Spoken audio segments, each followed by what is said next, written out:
सभी विद्यार्थियों का स्वागत। आज हम बीए द्वितीय वर्ष में कृदंत प्रत्ययों का प्रकरण चला हुआ है। उन कृदंत प्रत्ययों में नवुल और त्रिच दो प्रत्यय हैं, जिनमें से प्रथम त्रिच प्रत्यय के संबंध में पढ़ेंगे कि त्रिच प्रत्यय का प्रयोग कहाँ किया जाता है और कैसे किया जाता है। त्रिच प्रत्यय का सूत्र है नवुल त्रिचौ, अर्थात ये धातु मात्र से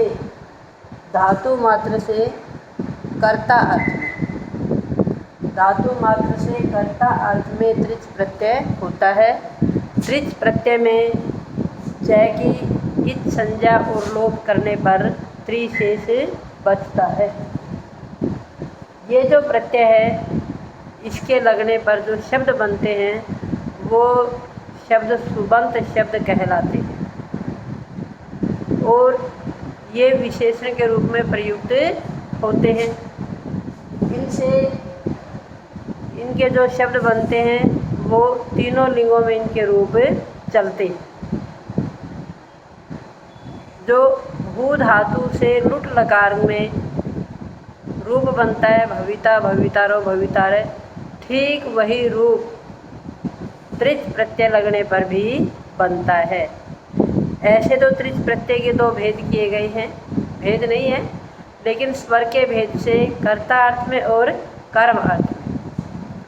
यहाँ जो इसके धातु के बाद जो लगने वाले जो रूप प्रत्यय हैं वो तीनों लिंगों में चलते हैं। पुल्लिंग में रूप बनेगा इसका भू धातु प्लस में त्रिच प्रत्यय भवित्री शब्द बन गया, और रूप बनेगा इसका पुल्लिंग में भविता, स्त्रीलिंग में भवित्री और नपुंसकलिंग में बनता है ये भवित्री।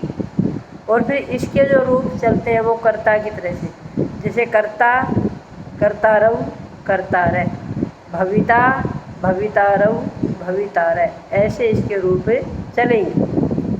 स्त्रीलिंग में इसका रूप भवित्री नदी की तरह से चलेगा।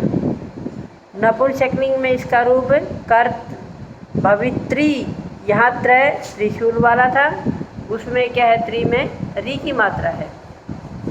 इसी तरह अन्य रूप जो बने हुए हैं, हन धातु त्रिच प्रत्यय हंत्री बन गया, जो नपुंसकलिंग में भी प्रयुक्त होता है। हंता, हंत्री और हंत्री। रज धातु से त्रिच प्रत्यय करने पर रूप बन गया रचयिता, रचयित्री और रचयित्री। इसी तरह से विज धातु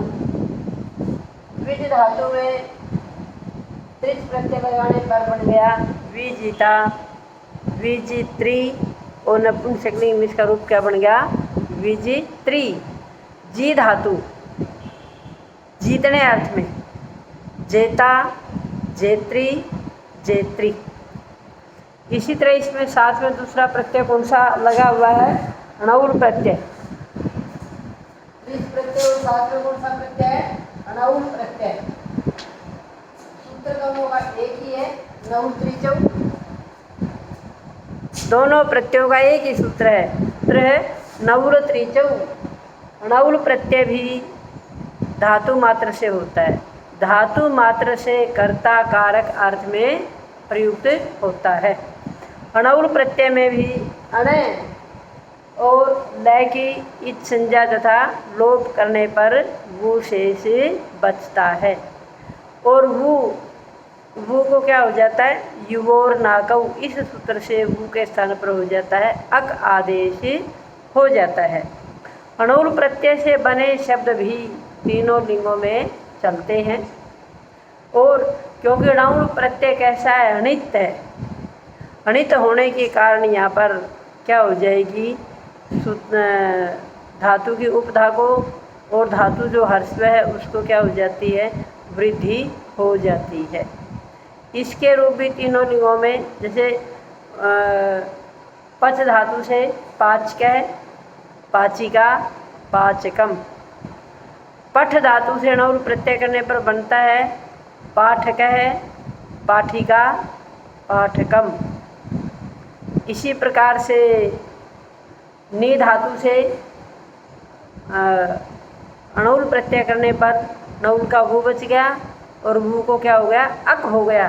तो उसका रूप बन गया नायक है पुल्लिंग में, नायिका स्त्रीलिंग में और नायकम ये नपुंसक में। इसी तरह ऊ धातु पूये पवने पवित्र करने अर्थ में, उससे जब इसके रूप बनाएंगे नऊल प्रत्यय लगा करके तो बनेगा पावक है, पुल्लिंग में पावक है विसर्ग हो जाएंगे। और स्त्रीलिंग में जब बनेगा ये तो इसमें क्या लग जाता है, ई प्रत्यय भी जुड़ जाता है, पावक है पाविका। और नपुंसकलिंग में क्या बन गया इसका, पावकम।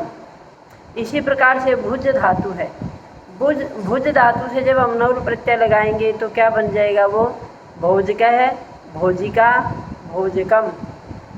इसी प्रकार से जब हम लब धातु से लगाएंगे, रब धातु से लगाएंगे और अपने भू धातु से लगाएंगे तो ये क्या इसके रूप तीनों लिंगों में बन जाएंगे।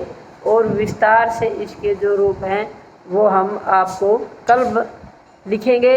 और कुछ, क्योंकि प्रत्येक धातु से प्रत्येक रूप नहीं बन सकता, कुछ रूप बनते हैं। जैसे इसमें कुछ धातुओं का नाम मैं और ले देती हूँ आपको। जैसे सेव धातु है नऊल प्रत्यय, सेवक है सेविका सेवकम। और इसी प्रकार से क्री धातु से कारक है कारिका कारकम। और स्था धातु से स्थायक है स्थायिका स्थायकम। पा धातु से पायक है ये पीने अर्थ में ये धातु पायक है पायिका पायकम। गा धातु गाने अर्थ में आता है, गायक है गायिका गायकम। इसी प्रकार से ची धातु है चुनने अर्थ में आती है, चायक है चायिका चायकम। इसके जो शब्द बने हैं नऊल प्रत्यय के वो कल आपको उदाहरण के रूप में मैं यहाँ सामने लिख दूँगी, क्योंकि अब बोर्ड पर इसकी जगह कम हो गई। मैंने त्रिच प्रत्यय के उदाहरण किया है, इसमें ज़्यादा लिख दिए हैं। और आपको मैंने पहले भी बताया था कि जब हम अभिज्ञान शाकुंतल पढ़ेंगे, उसके श्लोक पढ़ेंगे, तो उसके श्लोक में जो प्रयुक्त शब्द हैं उन शब्दों में इन संबंधित प्रत्ययों के रूपों को हम ढूंढेंगे और वहाँ जो व्याकरण होगी उस व्याकरणात्मक टिप्पणी का वहाँ पर प्रयोग हम करेंगे। धन्यवाद।